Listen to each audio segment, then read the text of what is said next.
Welcome, everybody, and I'm sure some more people will be joining us. My name is Billy Weitzer. I'm the executive director of the Leo Baeck Institute.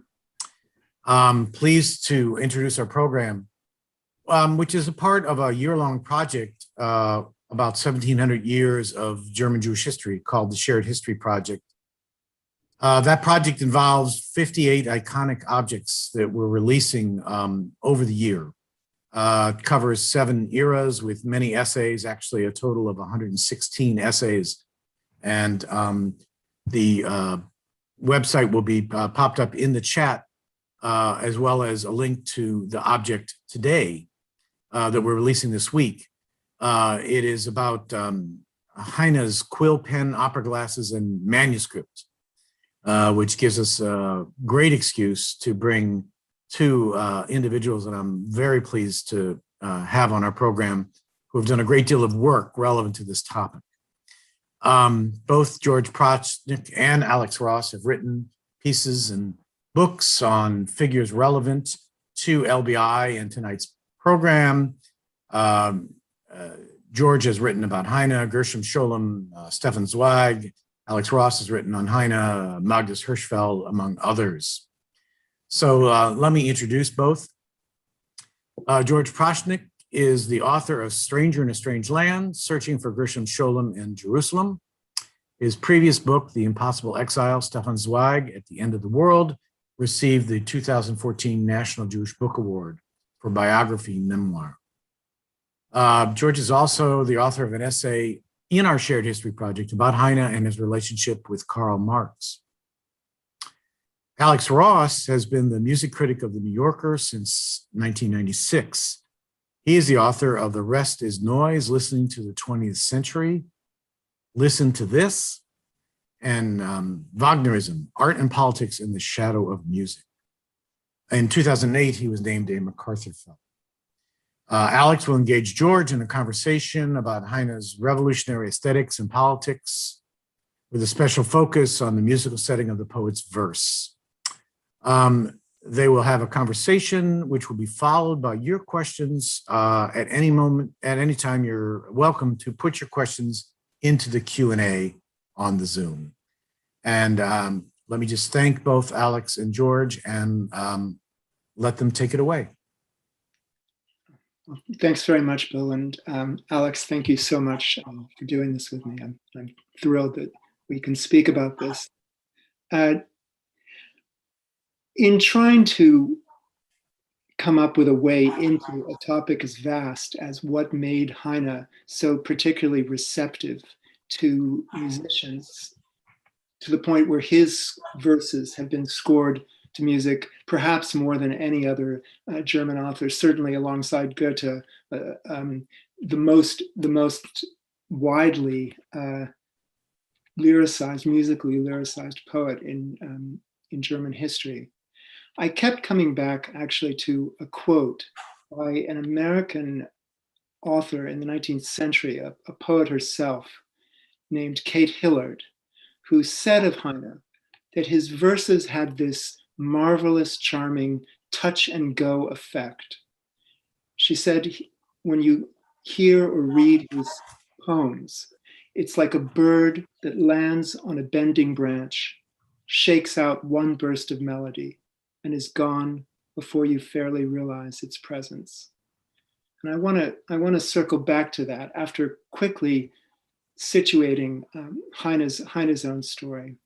He was born in 1797 in Dusseldorf to a middling, respectable Jewish family, but one that always had financial struggles. His father was a dealer in fabrics. Velveteen was his specialty.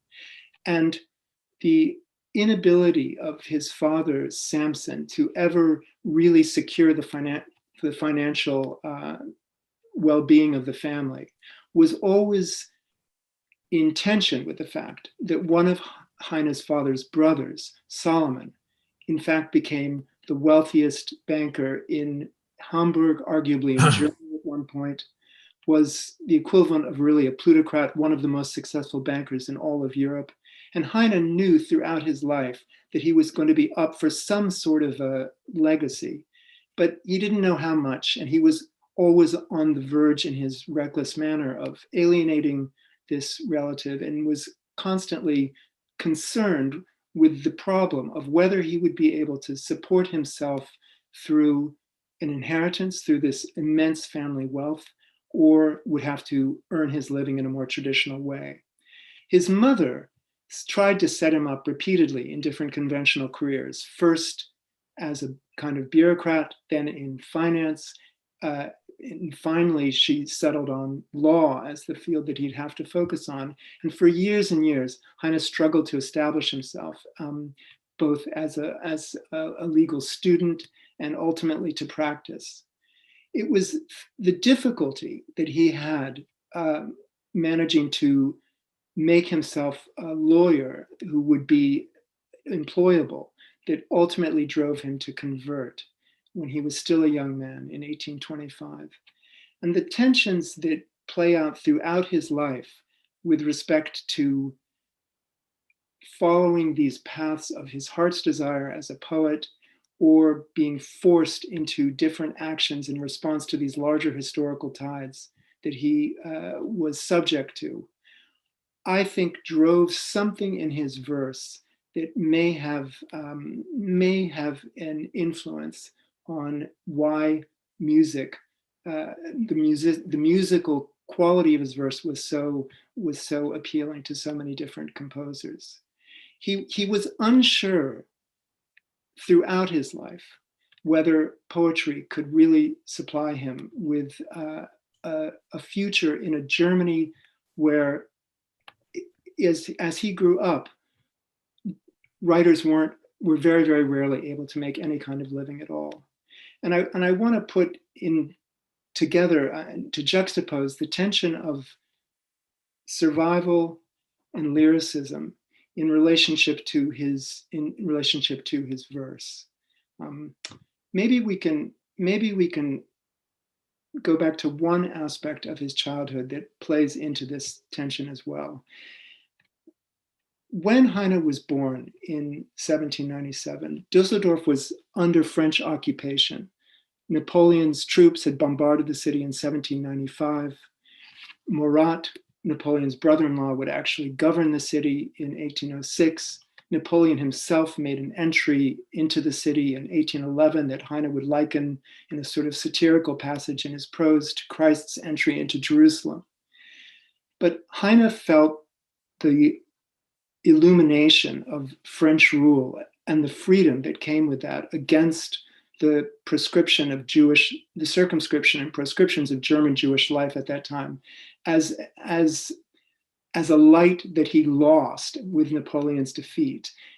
After the Congress of Vienna in 1814, Dusseldorf falls under Prussian rule.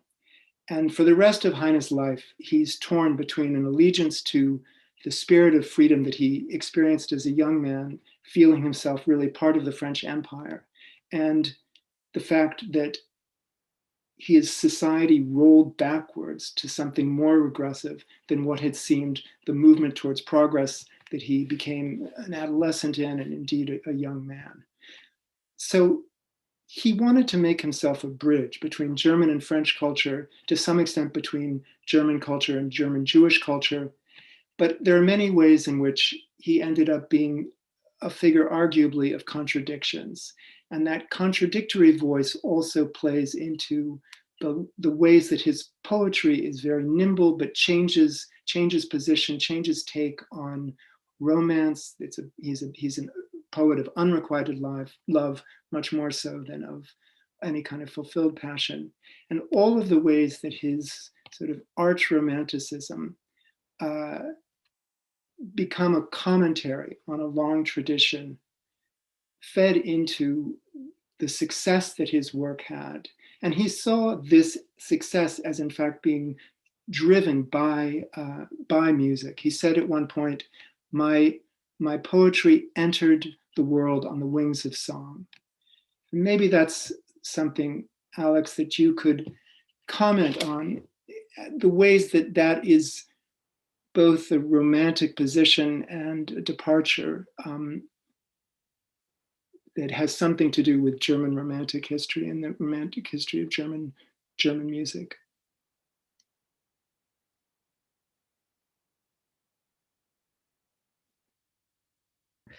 I mean, Romanticism and sort of the nomenclature and the chronology are just sort of tricky issues, from the beginning, because, musical Romanticism sort of unfolds at its own pace and really hits its peak long after literary Romanticism. I mean, if you think of its beginnings with Goethe and the Sorrows of Young Werther and sort of 1770s and 1780s.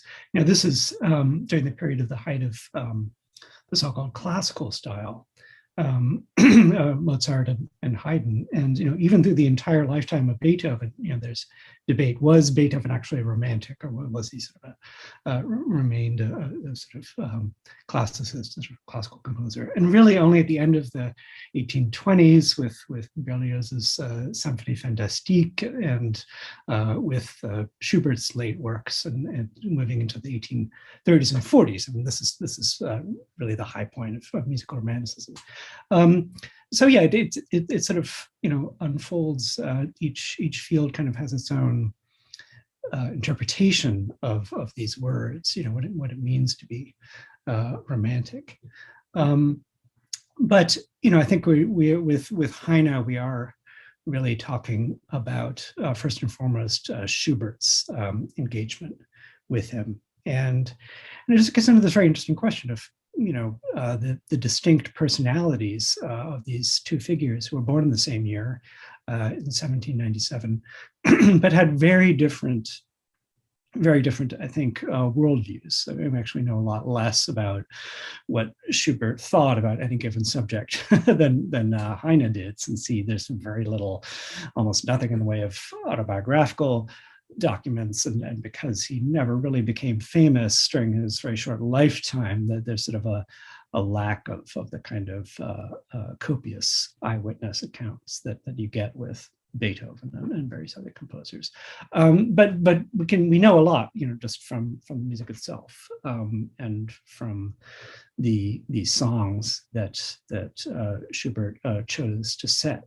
6 of them, and one striking fact is that Schubert sort of leapt onto Heine quite quickly, with a kind of agility. I think 1828. Correct me if I'm wrong, but Heine is still sort of emerging. Right, his first book of poems is only published in 1827. Yeah, so he's very much sort of an emergent talent, and still quite a young man. And Schubert, right at the end of his life, seizes on Heine and does something really remarkable with these 6 poems that were set in the sort of so-called cycle Schwarzengesang, which is not something that Schubert assembled himself and ordered in a specific way. It was sort of a posthumous creation, but nonetheless, these 6 songs form a sort of miniature cycle, and Schubert is engaging with them quite intensely. And I think very much from the romantic standpoint. But one big question is, how faithful is Schubert to Heine and to the spirit of Heine's poems, and does he miss something? And I think there has been, I think maybe especially among Heine scholars and Heine readers, a sense over the years that as famous and as wonderful as Schubert and later Schumann's settings of Heine were, they may have romanticized or sort of over-romanticized, perhaps sentimentalized Heine, sort of missed the irony, the satirical quality, the brittleness, the sort of savagery sometimes of Heine's work, which is, is that a sort of fair characterization of how sort of people in the I think Heine camp, have thought? Critically with Heine, also his poetry evolves. So his earliest work really is in a more traditional classical German Romantic tradition, which is to say, actually, a conservative tradition, a tradition that harkens back to this ideal mythological past. But by one of a chivalric past, a past even steeped in not just in pagan folklore, but in Catholic legend. And then something happens, perhaps around the time of his conversion, certainly by then in 1825. He starts to question the ways that the Romantic tradition refuses to look forward. He refuses the revolutionary possibility. And he begins searching for ways that he can employ that voice towards a more politically enlightened end. And there's, for example, it's possible to look at some of the unrequited love poetry that he writes and see in it a larger social diagnosis of a loveless world that's lacking the spark of hope and a real future. And that future would have something to do with a set of rights and a set of enfranchisements that go against all of the hierarchies that are kind of baked into the German Romantic tradition. And, you know, I liked, it's important what you said, that there, at the beginning, that there are these different veins of Romanticism, so that Heine certainly saw himself, I think, much closer to a Byron-esque vein. And some of his contemporaries put him there. He described Byron at one point as his brother, and said that the only reason that he didn't read so much of him as he got older is one wants to spend time with people who aren't one's immediate family. So Byron's romantic passion for liberation and enfranchisement was where Heine wanted to torque the German tradition. And one of the reasons that I found him such a magnetic figure is I think he's really one of the first Jews in history who grapples so intensely with the problem of the youth movement and sort of the progressive politics that he came of age in the university, which were trying to get a German constitution, which were trying to get a basic set of human rights that would be untouchable, overlapped also with strong nationalist urges that were against the French and against the Jews, deeply anti-Semitic. I mean, he came to university to law school in 1819, which was really at the height of this moment when the student fraternities were taking on this role of guardians of the Teutonic faith. And in fact, 2 years before that, there was a famous book burning, which was was certainly in Heine's thoughts when he made his famous remark about where they burn books, they'll burn people. But it was also these factions that were so invested in trying to give the people some sort of rights against monarchical imperial control.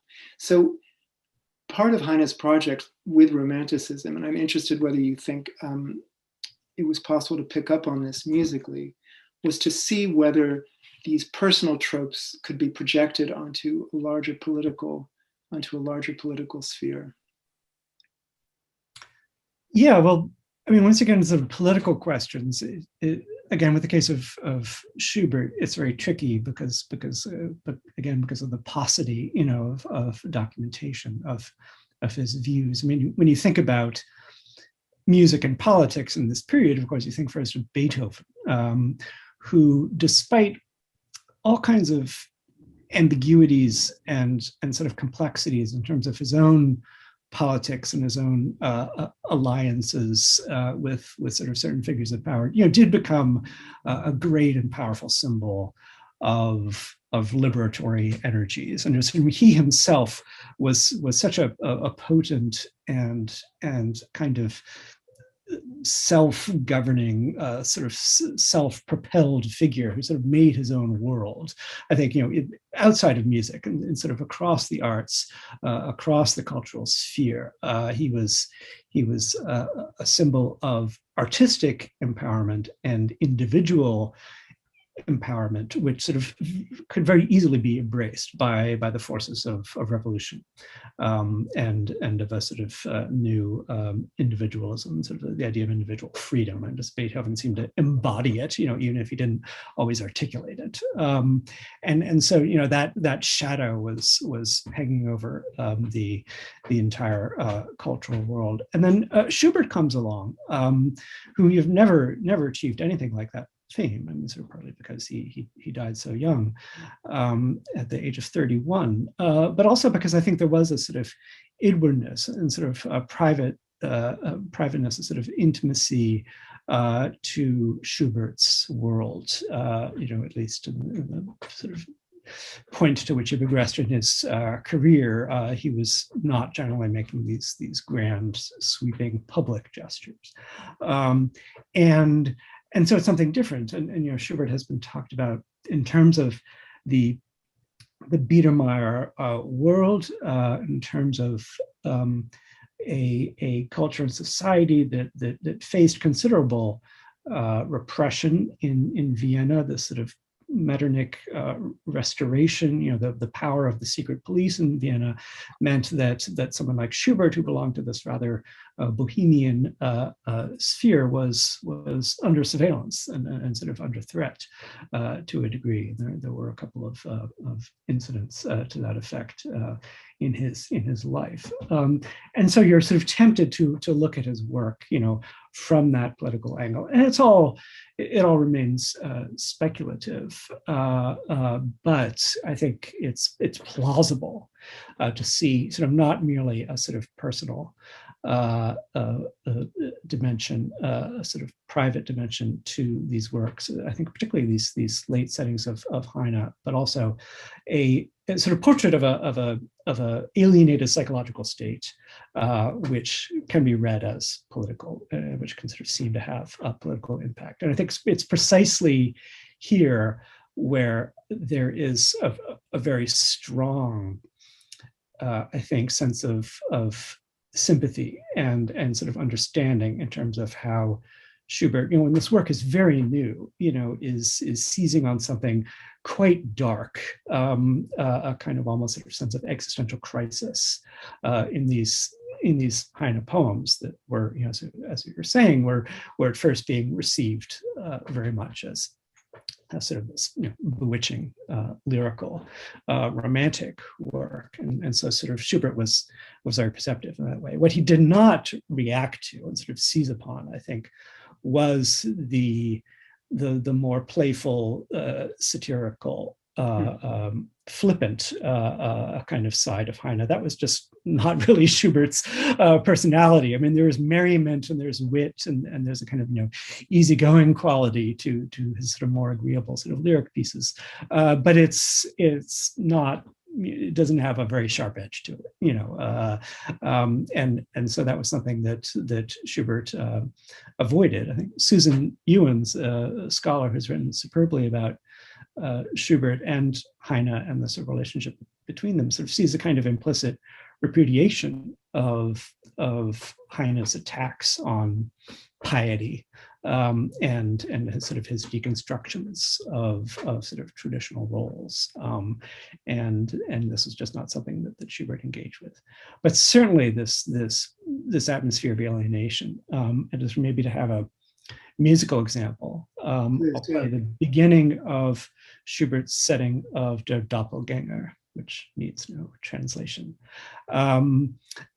This extraordinary portrait of a man who is walking along and is outside of the house of his beloved, former beloved, and sees a man, his doppelganger, enacting these same gestures and sort of inhabiting the role that he has stepped outside of, and sort of almost seems to be. It's almost as if he's sort of a ghost, or sort of speaking from the afterlife, and it's it's quite a charged poem, but Schubert makes something sort of absolutely apocalyptic out of it, and it's a very, very dark and frightening piece of music. I think precisely because it sort of discards all of these qualities that we respond to in Schubert, the sort of the lyricism, the kind of the generosity of the melodic line.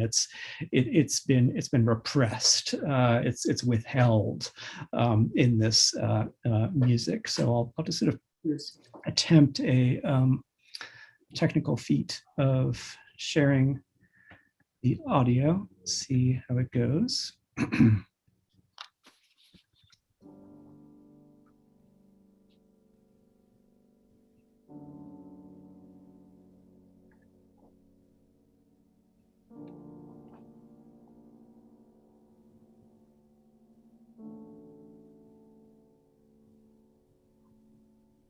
may have to turn up your volume a bit.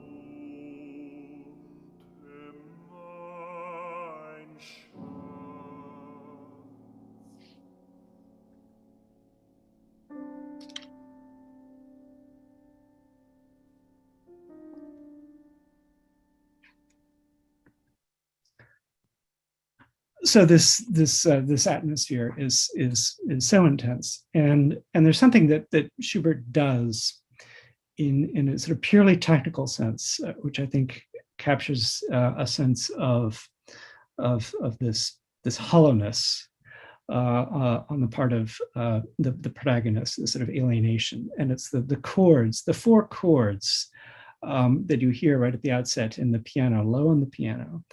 And the key is B minor, and there are four chords which, to the ear, sound like B minor, a progression: B minor, F sharp, major, B minor again, F sharp again. But in each chord, there's one note missing.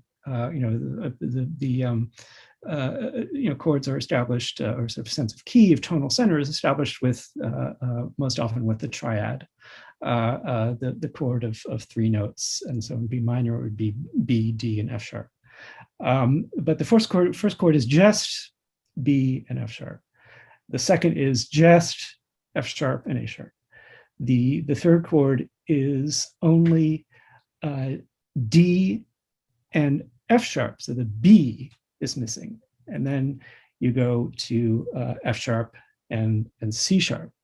A sharp is missing. It's perhaps unnecessarily technical for some people, but the point is the chords are hollowed out, and there is one note missing. I'll just play it once again, and just listen for it. Compare it to a sort of sentence that you see on a page, and certain letters have been removed, sort of a vowel here, a consonant here, and you can still understand perfectly what's being said. Your sort of brain fills in the missing letters, but nonetheless they are not there, and I think that's similar to what is happening harmonically in this passage.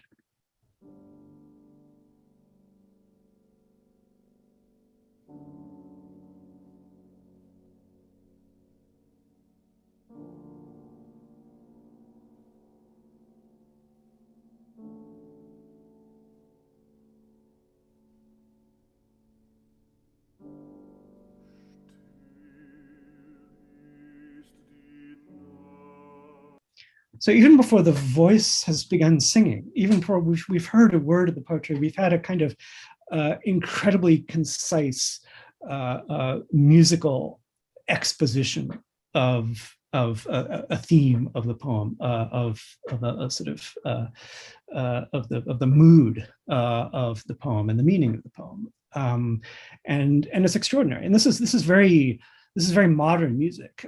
This kind of aesthetic of hollowness and emptiness is something that we associate more with the end of the 19th century instead of the early 20th century. But here is Schubert in 1828, sort of entering into this extraordinary, desolate landscape, and it's just, he was still such a young man, and to sort of wonder what elicited in him such music, and where he might have gone if he'd lived just another 5 years, never mind 10 or 20 years, sort of does boggle the mind somewhat, because we just seem to be kind of at the outer limits here, and there's a kind of a wasteland that he's occupying, which I think no composer after him has gone any further in a sense. And so maybe, it's almost as if Schubert is sort of,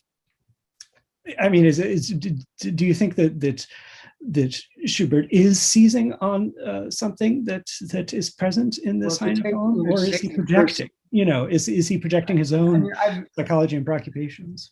I very much do, and I think that word that you used initially, the apocalyptic element of the doppelganger setup, although it's a very simple poem, one thing that I argue is part of Heine's experience of being hollowed out is the sense of historical weight, and hollowed out by the ghosts of Jewish time that are so immense that his own integrity as an individual are compromised and corroded and put at risk. There's a line that he writes very close in time to the poem, where he's playing off Ezekiel. He says that the fathers have eaten sour grapes and the children's teeth are set on edge. He kind of truncates the biblical quote, but Heine was unquestionably very concerned with what I call at one point in the book the dread suck of the ancestral tide, in the sense that we might not be able to actually escape our predecessors.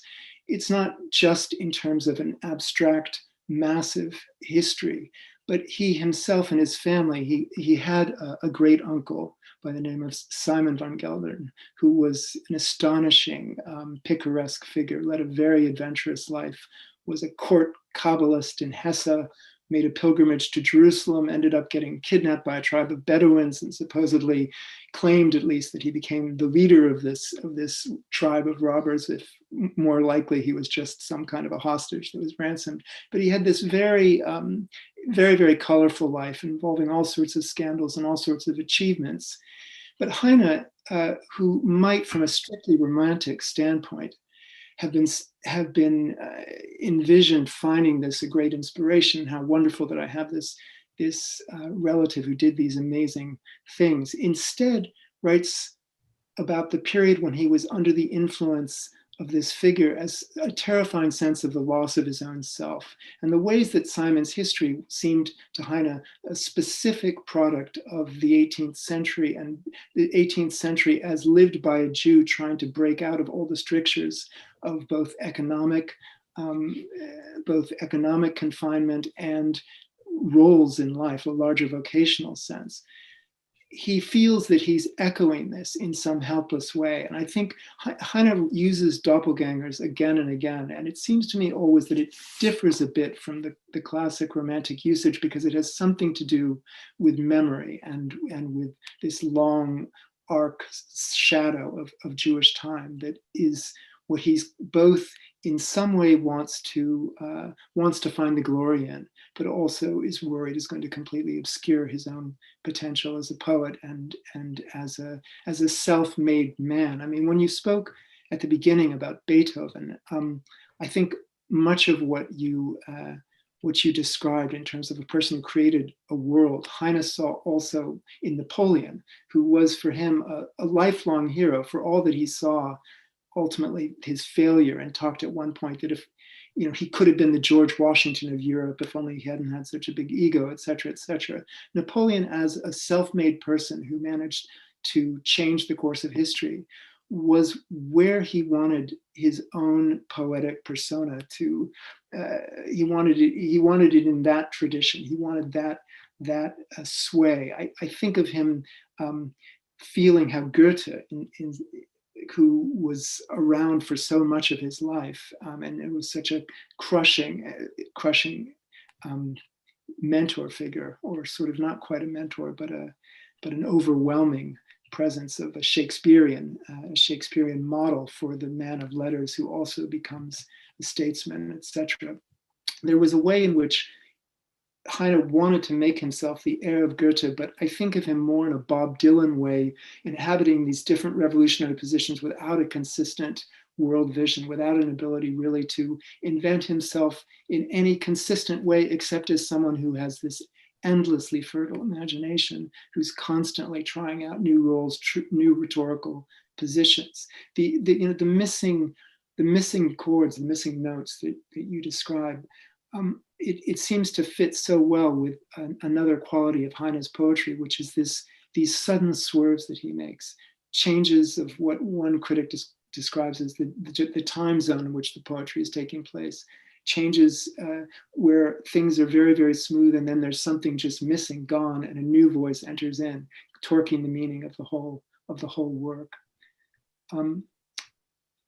Yeah, that's a quality that Schubert possesses as well. I think the ability to sort of, the sense of sort of a bottom dropping out from a sort of seemingly lovely pastoral sort of bucolic world. I think of the beginning of the B-flat major piano sonata, the sort of lovely opening theme, and then it stops, and then there's this ghostly trill, low in the piano, and then the music resumes, and suddenly you have the sense of sort of this a kind of a exterior world, sort of upper world, and then the sort of world of shadows underneath, and so again, sort of very much in opposition to the old portrait of Schubert, which sort of long prevailed in the musical world, sort of as the sweet melodist and lyricist. Schubert was, composed these breaks, composed these moments of rupture and collapse, and looks ahead to Mahler in this sense. I think when Mahler came along, he derived a great deal from studying Schubert's music, and I think model aspects of his own discourse on Schubert. Of all the figures in kind of musical history who followed, I mean, Mahler seems the one that it's just very interesting to talk about, sort of next to Heine, even though he never, I think when he was very young, there's sort of fragments of settings of Heine, but his preferred poetry was Knab and Funterhorn, and then Friedrich Rückert, and the sort of pseudo-Chinese poems of Das Lied von der Erde. Nietzsche as well. So it's almost as if he sort of conspicuously avoids Heine, but in terms of his ambiguous stance in German Austrian society, his public power, but also his sense of outsiderness and vulnerability, I think are very much comparable to Heine, and also as a converted, essentially as a converted Jewish, almost sort of interloper in the spheres of mainstream German music. Critically, with Heine's conversion, which was made, as he said, he would never have been baptized if the law had permitted the stealing of silver spoons, and the conversion was made entirely so that he could work as a lawyer. But then nothing worked with the conversion, and he was very, very conscious of this. It didn't get him work. It ended up alienating him, of course, from those his fellow Jews who hadn't converted, but the Christians never really accepted him. He talked about getting up in the middle of the night for a year, staring at himself in the mirror and weeping at the error of this effort to finally situate himself within German society. It was only a few years later, 5 years, that he ends up going to France for what is initially an indeterminate period of time, but something that where he ends up living for the rest of his life. What begins as a kind of experimental exile. He goes in the wake of the July 1830 revolution, and he talks about wanting to experience the revolutionary fervor there. He ends up staying until his death in the mid-1850s after a long sickness. And it was in Paris that he gets to know a lot of many of the most important composers and artists in Parisian society. And maybe we should talk a little bit about his relationship to, in particular, Meyerbeer and who Meyerbeer was, and say something in that context about Mendelssohn and sort of what Heine sees among these German musicians out of Germany.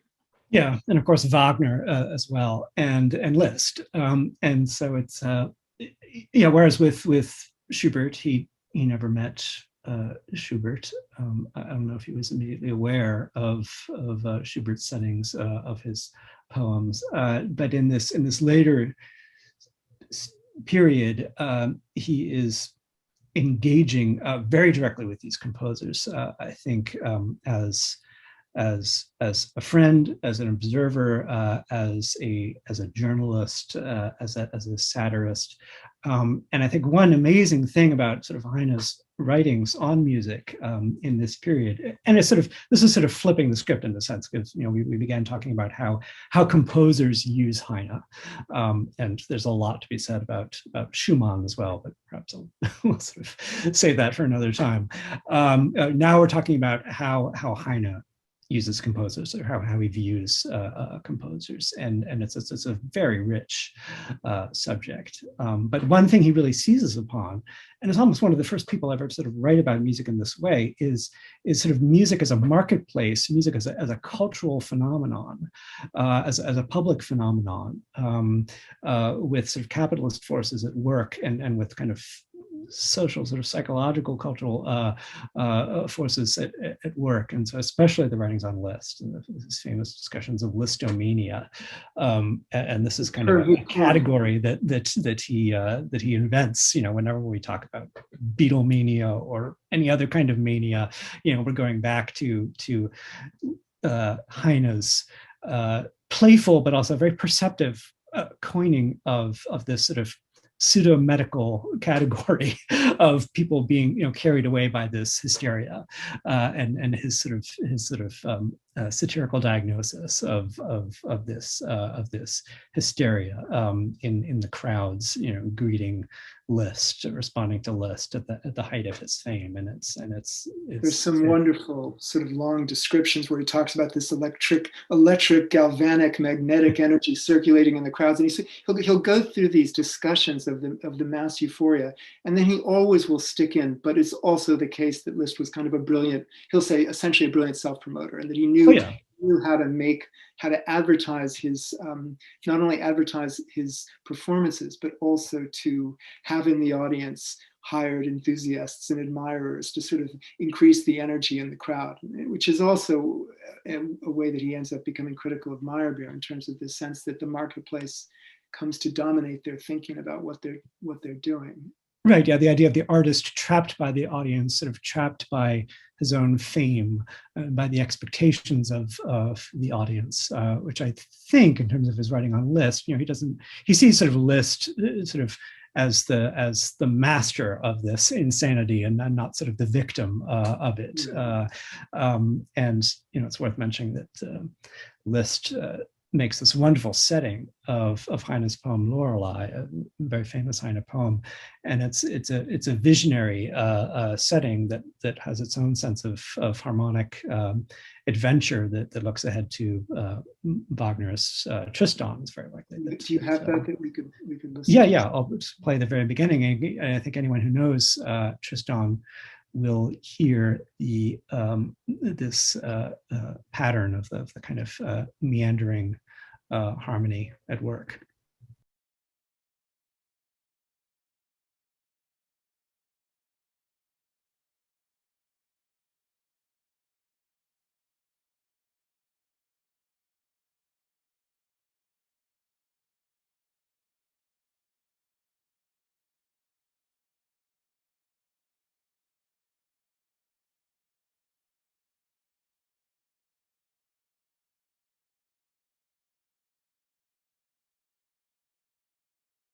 again, we have this musical essay, sort of introducing themes of the poem here. This sort of this sense of sort of meandering into a new world, into this sort of supernatural world, the world of the Lorelei, the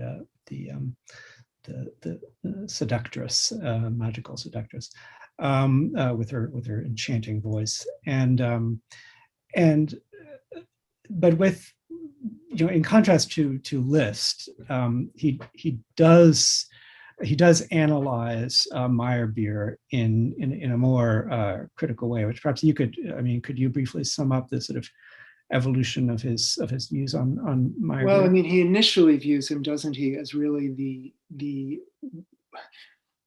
for one thing, he views him as a vehicle whereby German literature can be introduced to the French public. And I think he has a personal resentment that Meyerbeer doesn't end up setting any of his own verses to music. There's a disappointment that gives an edge to everything that he writes after a few years. But there's a way in which I think Heine himself, going back to what I was saying at the very beginning, where he was constantly trying to both position himself relative to the marketplace in a way that would allow him some kind of security, and to deny it in the name of the necessary world revolution. It would be a revolution on behalf of those who had nothing. He famously said that Saint-Just said the most important words of the French Revolution, which were that the people had an absolute right to bread. And one of the ways that Heine was tortured, and this points towards his relationship to his third cousin, Marx, is he saw the necessity of a revolution that would end up both bringing greater justice and diminishing poetry, that poetry wouldn't necessarily withstand the demands of the people's rights being actually gratified.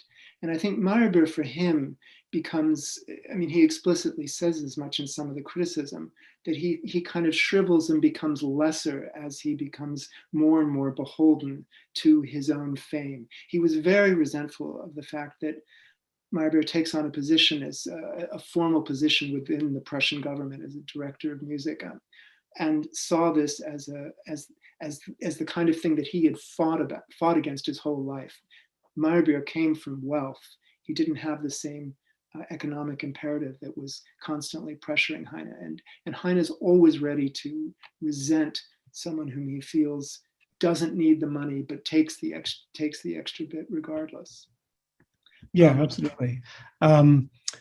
Before I forget, I neglected to mention the singers of those two excerpts. We heard Gerald Finley with Julius Drake at the piano for Der Doppelgänger, and then Diana Damrau, Helmut Deutsch for Lorelei. But yeah, I think also there was the fact that there was a political quotient to Meyerbeer's work, especially his great breakthrough opera Les Huguenots, one of the absolute huge successes of the early 19th century, and sort of remained in the repertory all the way to the end of the century and end of the early 20th. A work that sort of in its depiction of the events leading up to the St. Bartholomew Day's massacre and the repression of the Huguenots, it can be read as an allegory for the oppression of the Jews. And I think Heine would have had sort of high hopes for this kind of political dimension emerging, sort of continuing to be a force in Meyerbeer's music, which it didn't so much. There's always sort of very, very interesting sort of political and historical forces at work in Meyerbeer, greatly underrated composer. And he was a composer who really put history on stage in a very dramatic and potent way. But he can't really be seen ultimately, of course, as a revolutionary composer and as one who really sort of engaged with the progressive elements of the day, and he did become more and more this establishment figure, and just one who was just so enormously popular that sort of the expectations became unbearable, and so that sense of disappointment sets in, and that withering, sort of the withering critique of this sort of cultural colossus that Meyerbeer became. Which I think sort of leads us onto the question of Wagner, because one reason that Meyerbeer's reputation declined over the 19th century was on account of the absolutely scathing and savagely anti-Semitic attack which Wagner perpetrated in his justly notorious essay Das Judentum in der Musik, Jewishness in Music, which was published in 1850 anonymously, and then republished much more widely under Wagner's own name in 1869. And it was an attack on the sort of entire apparatus, the entire style of grand opera that Meyerbeer embodied, but it was also a personal attack on Meyerbeer as Jew. And Heine, Ludwig Börne and Heine play roles in this essay at the end, and Wagner bestows on them this somewhat faint praise of being Jews who annihilate themselves, who sort of practice this sort of denial, and sort of who are sort of scathing toward themselves in a way that is somehow redemptive, and it's a sort of frightening turn of phrase, because his use of the word vernichten, Vernichtung, annihilation, can be read metaphorically or it can be read literally, and it seems to foreshadow the Holocaust in a frightening way, even if this is, I think, not quite the right way to read the essay. Nonetheless, its resonances were severe. But Wagner, during his own Paris period, when he was young and somewhat struggling, knew Heine, admired him, took ideas from him.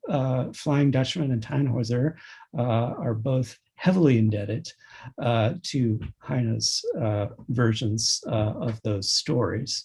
And I think I've always had the feeling that the essay Jewishness in Music is to some extent sort of an attempt at imitating Heine's scouring satirical manner. I think at times Wagner thinks he is being tremendously funny, which of course it's not on any from any perspective. But I think he wanted to be that kind of sort of social satirist that Heine was, and he just sort of completely failed in the most disastrous way. I think to that point that there are certain of Heine's critiques of Felix Mendelssohn in particular that were explicitly, some of the lines of attack that Heine makes on him that were explicitly adopted by Wagner. Heine writes at one point about how Mendelssohn, next to Rossini, lacks the genuine Christian element, which is not indicated, Heine says, by any kind of outward dryness or pallor, but rather by a certain inner exuberance, which he starts calling naivete. And he asks this question of whether there can be artistic genius without naivete. And Heine, unlike Wagner, will answer that well, there hasn't been so far. And maybe he's pointing forward to the kind of proto-modernism that his own poetry begins to express, and that someone like Schubert picks up on. But he certainly raises a set of questions, whether what Mendelssohn's work will fail to do in terms of its Christian force relative to a born Christian composer, puts him in a tradition of kind of that more bricolage, false adaptation of a heritage that doesn't belong to him, something where his real roots don't lie. Another critical swerve, though, with Heine, when he makes the point about what Rossini can do, he says that even though the composer goes on to become worldly and in a sense leaves this behind, he can return to it in his later compositions because it's part of his childhood, the loam of his childhood, that in some way he has that fundament to draw on. And I think that Heine himself is perhaps looking forward to his own late Hebrew melodies, all the work of the romancero, where he will draw on some kind of Jewish fundament in his own self, or at least strive to, that he has been in a worldly cosmopolitan denial of, or at least marginalization of for most of his career. So he asks the questions that Wagner will run with, but then suggests that there may be a Jewish authenticity. I mean, Wagner, of course, also says in that essay such awful things about synagogue music, but Heine implies that there are truths in synagogue music that a great composer, I mean, I think he mentions Bartello or something, can mine with the same sort of profitable results as church music. I don't know whether there's anything you can say about synagogue music in relationship to any of the composers that we've been talking about, and whether you see any kind of an influence at all, or whether that was just absent from their lexicon. Well, yeah, I mean, Wagner, I think, only had the vaguest idea what synagogue music might be, and yeah, there really is no space for a Jewish authenticity, and he sort of puts Jewish composers and Jewish artists in this trap, where sort of neither by sort of being themselves nor by attempting to transform themselves into something else, can they escape their condition. And what's sort of horrifying about the essay is the sense that he sees no way out, and that there's kind of something drastically essentializing in terms of his vision of who Jews are. There's something in them which is evil. It's almost, in terms of how he sets this out, and that cannot be overcome. And so this is sort of a very dire form of anti-Semitism, which was not as common in this period in German-speaking world, and would become much more so, of course, as the sort of biological, pseudoscientific, racialized anti-Semitism took the place of this more religiously based form.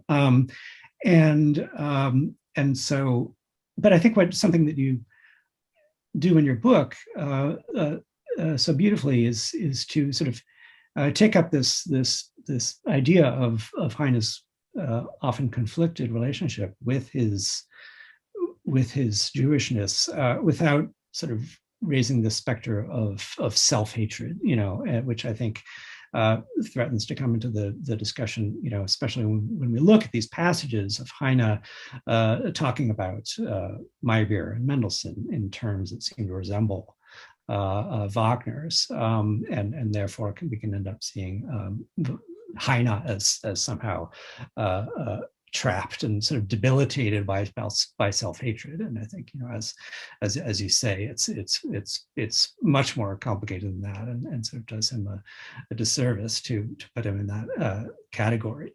It also gets into the question of the Jews who admired Wagner, and sort of how do we look at them, and should we judge them? And that's something that I talk about in my book at some length, and kind of seeking a sort of more complex view of, because Theodor is a great admirer of Wagner's music, while at the same time being Theodor Herzl and using more. But I think we're now being encouraged to move to questions. Yeah, maybe I'll just say one thing to follow up on that point about Jewish self-hatred and the lack thereof. I think that one way in which Heine was saved from that was his general skepticism about monotheism as such. Christianity, I mean, he says about Christianity at one point, no Jew can ever believe in the divinity of another Jew. And he's really trying to make a larger division between what he describes late in life as the Nazarenes, who they could be Robespierre types, they could be Christians, they could be certain kind of Jew, and the Hellenes, who are art-loving, much more world-embracing, life-embracing figures. And he wants to situate himself definitely among the Hellenes, even though there's some points in his career where it gets a little murky. But thanks. We should take some questions. Yeah, thank you both for the discussion so far, and we've got some very good questions coming in from the audience. So I'll do my best to pitch some of them to you. And Alex, I know you said perhaps we'd get to Schumann another time, but this being a Leo Baeck Institute sort of German Jewish crowd, there's great interest in poetry and music, and I think our first two questions were about Schumann. So I think if you could both say a little bit about Schumann and Heine, and perhaps in comparison to Schubert and the Dichterliebe in particular, that would be great. Alex, I'll let you start with that. Yeah, well, just Schumann, among other Heine settings, created these two extraordinary cycles, the Liederkreis and the Dichterliebe, which are sort of deep engagements, I think, with many different aspects of Heine's world, and perhaps more than Schubert.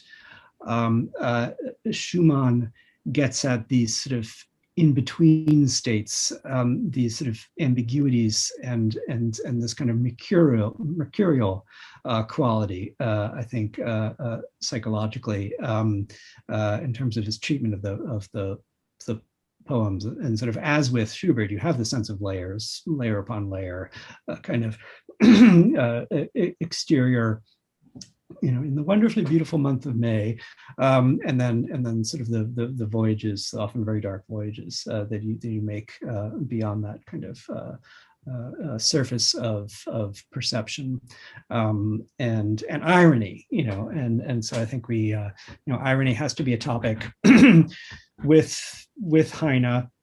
And I think this is something that Schumann is able to capture, perhaps in a way that Schubert isn't.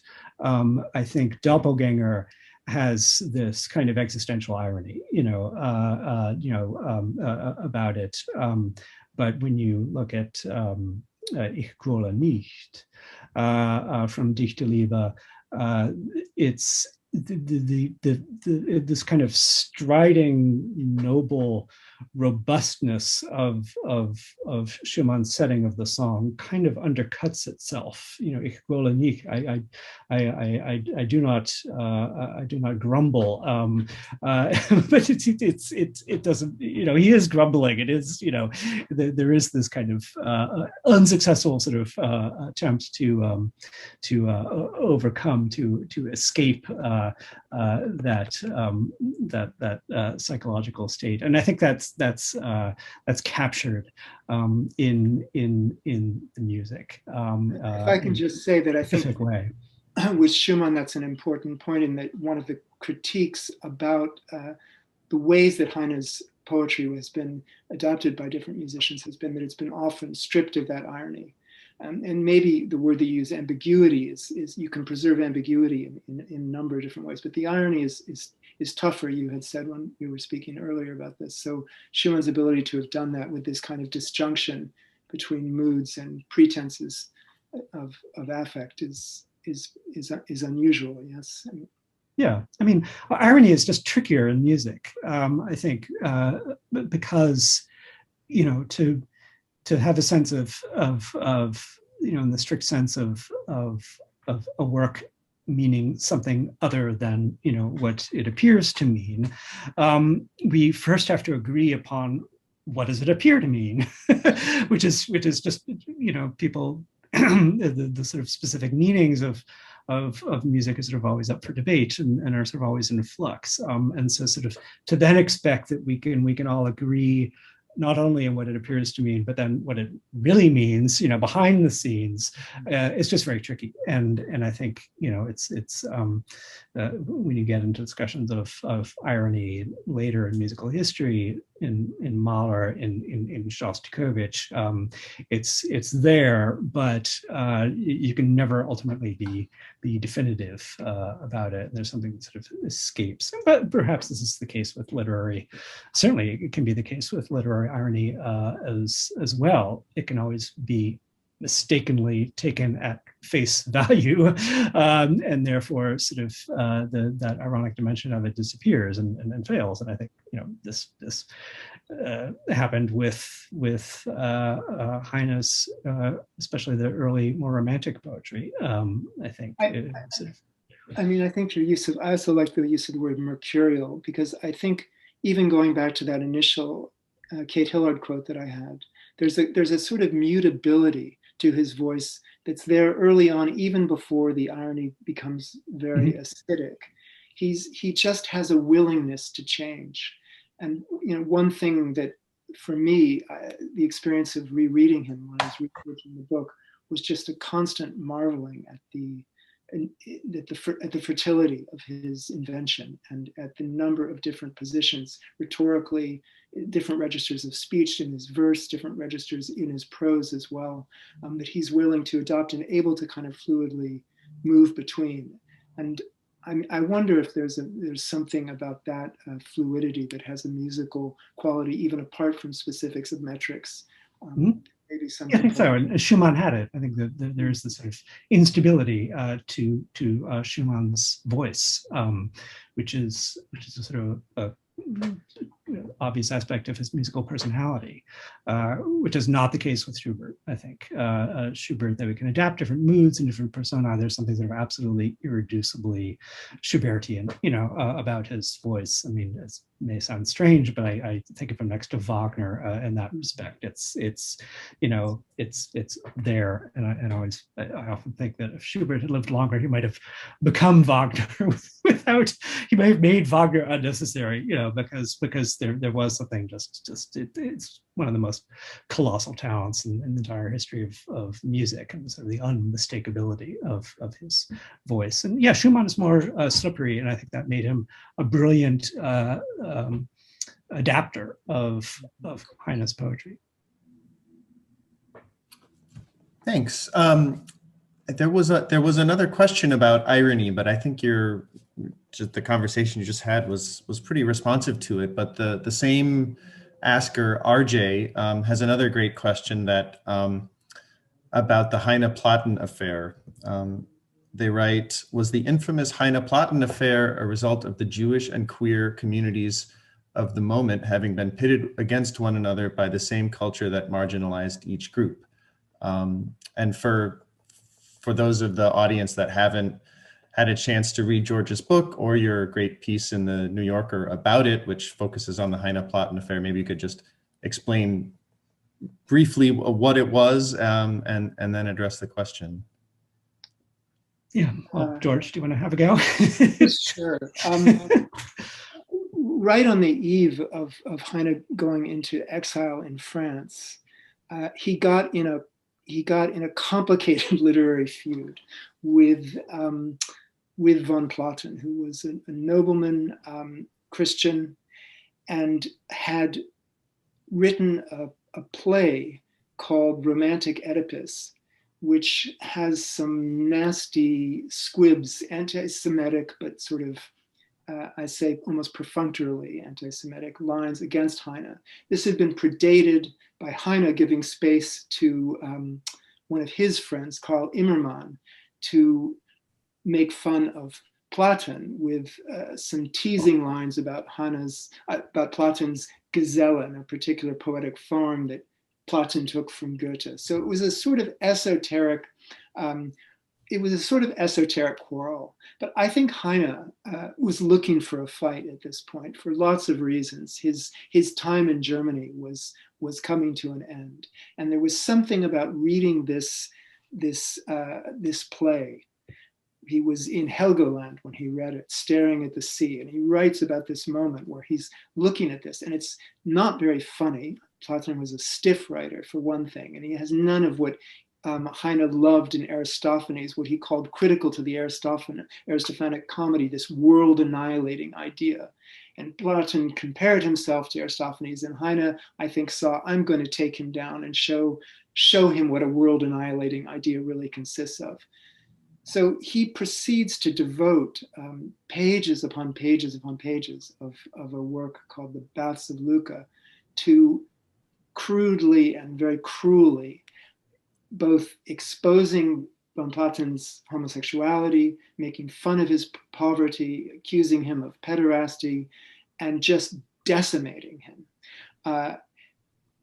There were ways, certainly, in which Heine himself, after having done this, tried to position it as a kind of structural arraignment having to do with Platon's position in society, which was aligned with different anti-Semitic forces, which was part of a culture that made no room for the revolutionary voice that Heine wanted to see himself representing.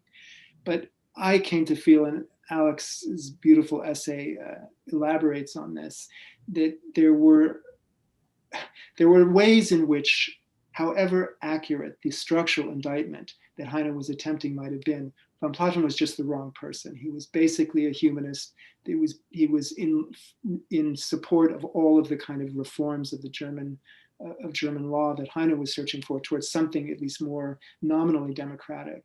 And it was a mistake that led, somewhat surprisingly, to Heine's complete ostracization by a large swath of German literary society.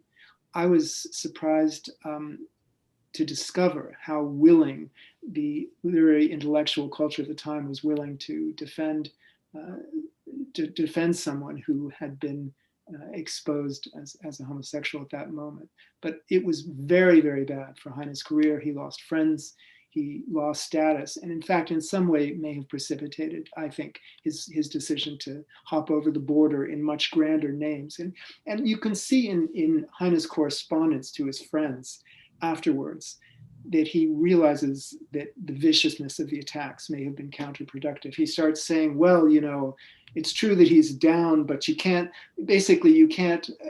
you have to break eggs. He effectively quotes, to quote the Romney line, to make an omelet. And he just sounds worse and worse. And he describes himself as embodying the revolution on the attack of this person who was not any kind of great literary success, someone who prided himself on his formal talents, but did not have any popular name to speak of.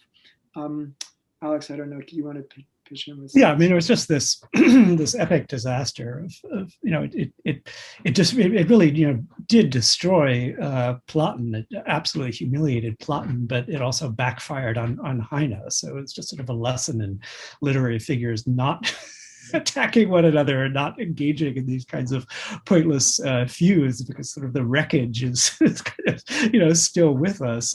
It's a hilarious essay. It's absolutely hilarious, but it just goes sort of completely overboard, and it is cruel,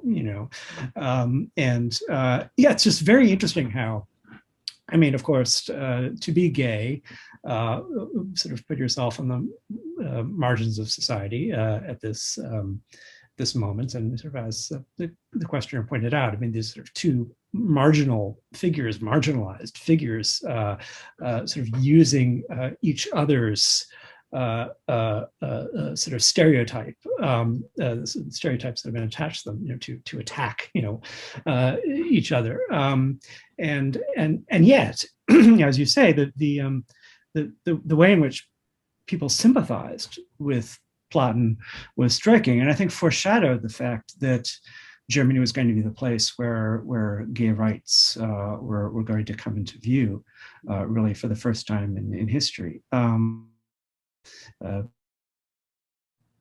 70s, leading up to this revolutionary group formed by Magnus Hirschfeld, as we mentioned at the beginning. And so there were already seeds of that. Schopenhauer had spoken somewhat sympathetically, though very strangely, of gay people, and there was sort of this sense of a kind of acceptable homoeroticism, the sort of circle around Goethe, and so that latent sympathy attach To itself do also with the to class of, thought.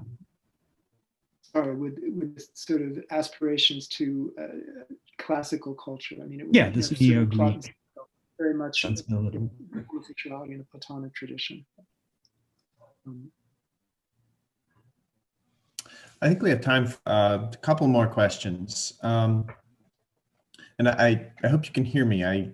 Things were getting garbled, and I got a note saying my internet connection was unstable. So if I conk out, just keep going. And it sounds like you can hear me. So T. Hyman has a series of questions about Heine's interaction with French culture while he was in exile there. Having lived so long in France, was Heine in touch with French composers? Was he also in touch with French intellectuals and authors? It's interesting that he moved to France, living there half his life for political reasons, but only seems to have interacted with German and not French culture. Is that the case, or is there more to say on that? I think he definitely was in touch with many French writers in particular. Nerval, Theodore Gautier were good friends. He was friends with Daumier, with a number of French Romantic writers, and was close with them. I think that he saw Dumas. Sorry, I think that he saw French culture as both a model in its vivacious embrace of the sensuality that German culture had failed to achieve so signally, but also Heine remained convinced that the German language had greater poetic possibilities than the French, and this is one of the ways in which he was always torn between the cultures. I think that he saw intellectually what French culture represented is unmistakably superior, but German language, partly to go back to the beginning of the discussion, because Heine himself was attached to those early models of German Romantic balladry, etc., was still where he took his nutrients. It was a voice that he felt had possibilities that French writing never achieved. However, he was certainly in conversation with lots of French writers. And Alex, I mean, in terms of French composers, do you have anything to add about that? Yeah, well, he did know Berlioz. I think they were friendly, but I don't think Heine was particularly well positioned to understand Berlioz's work, which was extremely avant-garde for its period. So there was also sort of some kind of disagreement back and forth. But yeah, I think perhaps in the musical sphere, Heine didn't so much sort of distinguish a kind of specifically French musical voice. He was just looking at sort of music as it was encountered, experienced in Paris as this very cosmopolitan affair. So whether it was Meyerbeer or Liszt or Berlioz, Chopin, it was. I think he was less inclined to think in specifically national or cultural terms when he was approaching music than with literature, but was at the same time just extremely interesting and perceptive as he wrote about music and was assigned by a German newspaper to cover a lot of the important musical events of the 1840s. Yeah. It's an extraordinary chronicle, just in terms of its observation of the crowd and the atmosphere in the crowd and the sort of chatter behind the scenes, and it's extraordinarily valuable, for a cultural historian. Even if with Heine you do need to be a little careful about sort of absolutely factual matters and about the sort of biases that sort of come into play when he's talking about particular figures. Thanks. I think I'll allow myself the last question, and then we'll close things down. But I was hoping that both of you could talk briefly about Heine reception later on, and especially in the 20th century, I mean, I have this sense that especially through musical settings, he becomes so important to German culture and the idea of the German nation. But of course, then the Nazis have to disavow him, and they end up, getting sort of writing him out of some very beloved parts of German culture. And I wonder if you could both just talk briefly about how that happened and what it meant.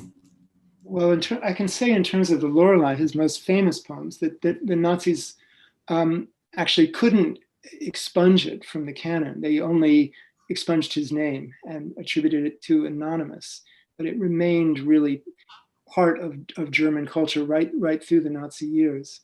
Heine, very in terms not so far away from the critique that he was making of Mendelssohn, became a target for all of those anti-Semitic writers of the early 20th century, and then obviously later in the Nazi era, who were concerned with an artificial German culture. Heine was seen as the person who, well, in the words of the Austrian Jewish satirist Karl Kraus, who actually laid the groundwork for a lot of the later Nazi critique of Heine.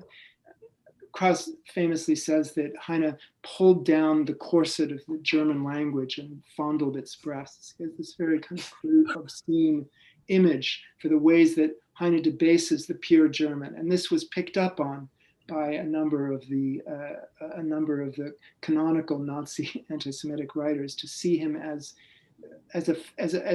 false and made up of too many contaminated voices to really qualify as a true writer in German, and that this had a pernicious, corrupting influence on all aspects of German culture, which were so dependent upon this speech, which was the Ursprache, that the Germans would carry the truth into the future on the wings of. Alex, do you? Yeah, no, I don't have too much to add. I mean, the songs, Schubert and Schumann's songs, could also not be expunged from the canon. In terms of the musical discussion, Heine was more to the side, but I think present through echoes of Wagner's attack on Meyerbeer Mendelssohn and the way he treats Heine in that essay, which is very problematic, even if the condemnation is not as absolute as it is with the composers. It's sort of the echoes of that formulation grow and grow. It was not original to Wagner, but he made it. He gave a very kind of popular stamp to it. This idea that the Jewish art is false. The Jewish artist can never have an art of his own. I mean, these are formulations that you find in Mein Kampf, and so it is. And there's the sense of sort of the Jewish intruder. I mean, sort of Heine symbolized that for the anti-Semitic mentality as well as anyone. Yeah, and I think I might just say in conclusion that even beyond that specific German line of attack, there was a way in which it was recognized early on that even with Heine's ideological inconsistencies, there was something in the sound of his work which was liberating.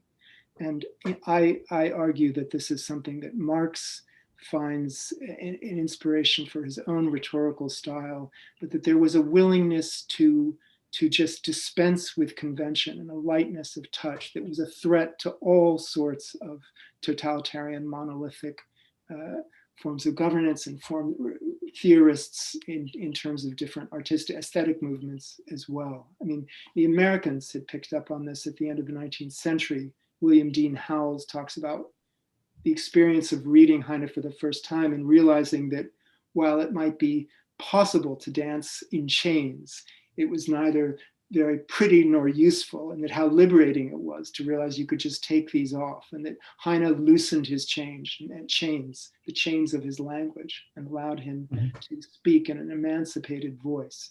And I think many people found in Heine this sonic liberation that was Mhm. threatened to different kinds of institutions, authoritarian institutions.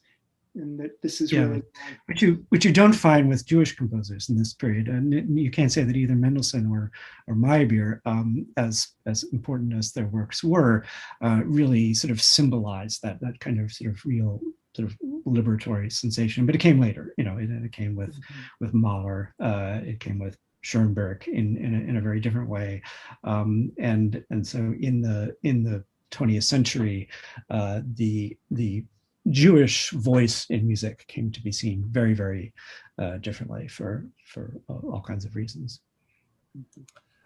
Well, Alex Ross, George Prochnik, thank you very much for this deep and illuminating discussion. And thanks to all of you in the audience who tuned in. We'll be following up with an email. We'll try to link to some of the examples that were cited in today's discussion. We wish you a pleasant weekend and a happy 4th of July. Thanks, everyone. Thank you, Alex. Thank you.